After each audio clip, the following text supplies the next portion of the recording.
नमस्कार, आप देख रहे हैं पल्स 24 न्यूज और मैं हूं आपके साथ सपना पांडे। गुजरात के अमरेली जिला के जाफराबाद टाउन पुलिस स्टेशन में आगामी त्योहारों को लेकर पीआई भास्कर की अध्यक्षता में शांति समिति की बैठक आयोजित की गई, जिसमें आने वाले त्योहारों को लेकर चर्चा की गई। इस दौरान टाउन पुलिस स्टेशन के पीआई ने कहा कि त्योहारों को शांतिपूर्वक मनाया जाना ही इस बैठक का उद्देश्य है।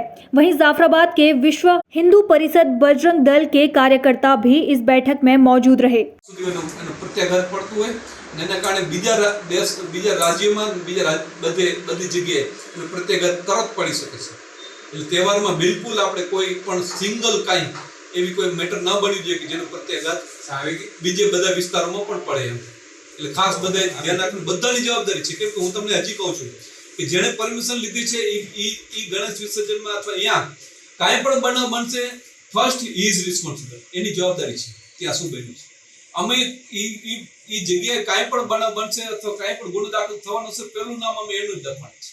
કેમ કે એની જવાબદારી છે, એણે પરમિશન લીધી છે, એણે બધાએ એના રૂલ્સ રેગ્યુલેશન વાંચીને પછી એણે લીધી છે અને અમે એની અંદર લખી દીધું છે કે બધા કાયદાનું પાલન કરી અને આ પરમિશન અમે આપી છે।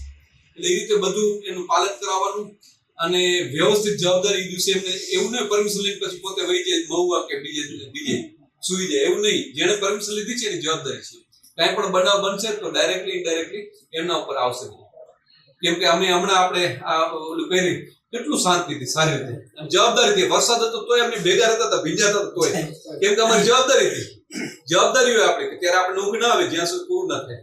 અને બહુ સારી રીતે અમને હેન્ડલ કર્યું હતું। બિલકુલ પરફેક્ટ પહોંચી, ટ્રેક્ટરનો ઉતારી, લાઇટ ચાલુ કરાવી દીધી, તરત માણસોને બિલકુલ આરતી માટે આ બધું એક ડિસિપ્લિન છે। તહેવાર એક ડિસિપ્લિન છે અને તહેવાર એટલે નથી કહેતા આપણે ભગવાનની અથવા અલ્લાહની કે જે આપણે ઓલું કરીએ છીએ એમાં મગજ શાંત હોય ઘાટું, એમાં ક્યારે માણસ ગુસ્સે ના થાય, ધક્કો લાગે તેમ કે કાંઈ વાંધો, કોઈક આવીને કોઈક આમ જાય ઓલું કઈ તો કાંઈ વાંધો, તહેવાર છે કાંઈ વાંધો। આ મેન્ટાલિટી હોય, પોઝિટિવ મેન્ટાલિટી હોય, કંઈક હોય તો એમ કે ભાઈ રહેવા જોઈએ, આજેની તહેવાર છે।